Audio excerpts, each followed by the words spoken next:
We have 3 floors. The 3rd floor is the COVID floor, and we don't have active COVID cases. Our part of the hotel and our program is really kind of separate from the hotel itself. I mean, we have families that have been here for, like, I think over a year and a half, yeah, ever since the program started. And it's unfortunate because there are some families that have quite a few barriers.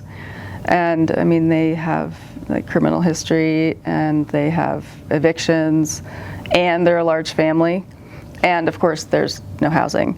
So that's one of my clients in particular, and I don't even know how they're gonna get into housing, which is it breaks my heart. I mean, it really does break my heart.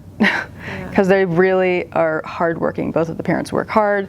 They've pulled themselves out of, desperate situations. They've reunited their family. Their kids have jobs, and they go to school regularly. They do their homework, and it's just like I don't even know. We have medically fragile as well. People who've come here who, if they are single, and if they were staying in another shelter, it would just be too hard on their health. We have people who are here who are on hospice, so they're, on dialysis or something. And then we have a woman, she's 85 maybe, and we have another senior who's I think also 85. There's 2 double beds, and probably when families come in here, they're really excited about that because everybody likes to live in a hotel. I mean, it is a hotel, but after a while, it's small, and you do begin to acquire things because if you've been here for a year, that just happens, and we require that people keep their rooms cleaned, and so that can get irritating, after a while, because you're like, I don't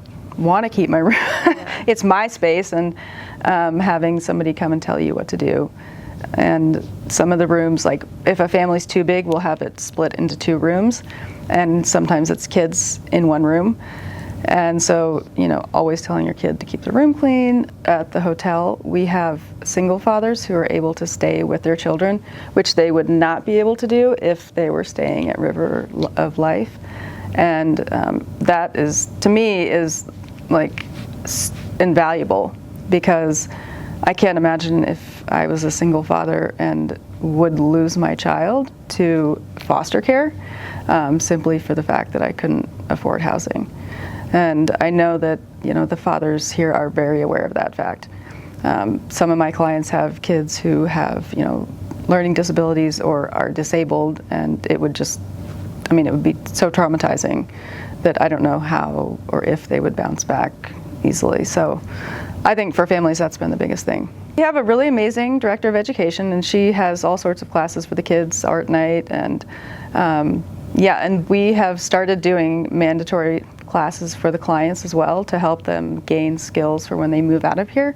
And this week we had a cleaning and decluttering class that was taught by a woman who teaches classes at the Boise schools, advanced learning. And it really gave the clients like the skills to learn how to organize and declutter, because when you move out, you're going to want to maximize your space, learn how to put your bookshelves together, put your drawers together. I went to the class because everybody needs to know how to organize better. And it's really something that we've found that families have faced when they move out of places, is that they get dinged for not being organized. Landlords like to say that their places weren't clean, and not everybody grows up knowing how to clean everything perfectly, and so everybody, it's something that it was a beneficial class, so they learn how to just take the time every day to keep things clean, strategies for cleaning. And the woman is really, she herself grew up in this very small space, so she was able to give strategies for using your small space effectively, and how to really came from a background of empathy, and even just living here in the hotel, how to use your bed to do homework and to do work. I thought it was a very well taught program, and when they move out, we'll be able to give them a certificate that's signed by the school district, and they can take that moving forward as something to put with their housing application. So we're just really trying to do as much as we can to equip families and children, with skills to move forward.